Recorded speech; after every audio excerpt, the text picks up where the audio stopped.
Hi guys, I just run across something interesting from the conservativetreehouse.com, the last refuge. In March 2016, Carter Page was an FBI employee. In October 2016, FBI told FISA court he's a spy. This is posted February 5th, 2018 by Sundance. In 2013, Carter Page was working as an undercover employee of the FBI, helping them to build a case against Yevgeny Buryakov. In March 2016, Carter Page remained their informant pre-trial. Note, pay attention to the names in the following citations. The sources: in 2013, the U.S. Department of Justice, Southern District of New York, announced an indictment against a Russian operative, Yevgeny Buryakov. March 2016, Buryakov pleaded guilty.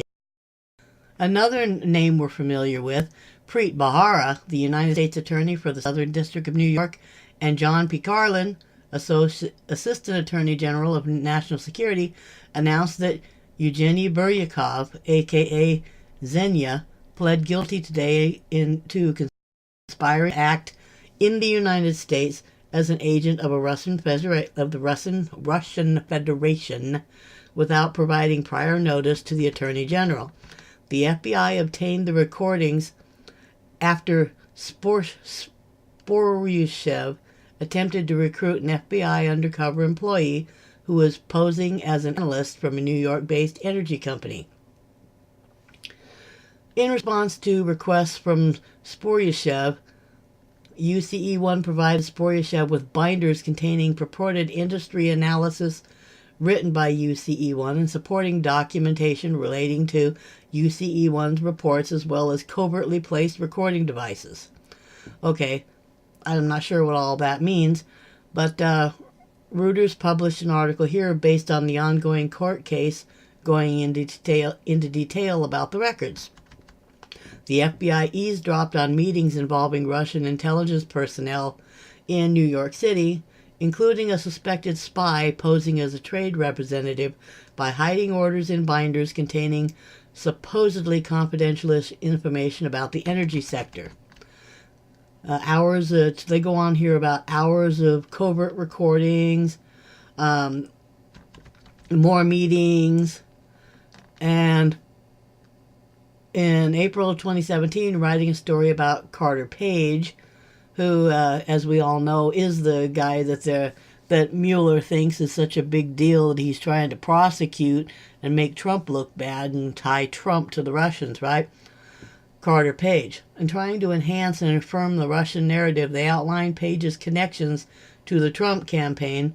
The New York Times referenced Page's prior connections to the operation. Notice how this story is shaped.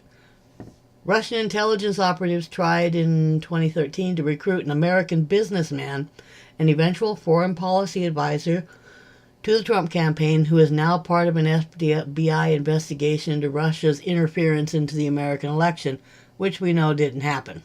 It was actually the FBI trying to rig our elections, according to federal court documents and a statement by the businessman. So, the businessman, Carter Page, met with one of 3 Russians who were eventually charged with being undeclared officers with Russia's Foreign Intelligence Service, known as SBR. The FBI interviewed Mr. Page in 2013 as part of an investigation into the spy ring, but decided he had not known the man was a spy, and the Bureau never accused Mr. Page of wrongdoing. Fast forward to the Trump campaign, and they want to smear President Trump. Now, all of a sudden, they're going to throw everything at him they can. You can go read this article for yourself, theconservativetreehouse.com. But my point here is that they knew he already had links to Russians. He was doing it as an undercover FBI or an undercover spy. So they put a spy on the Trump team, and now are using their spy to try to smear President Trump. Go figure. It's just par for the course, isn't it? I just thought you might be interested in knowing that. Have a nice day.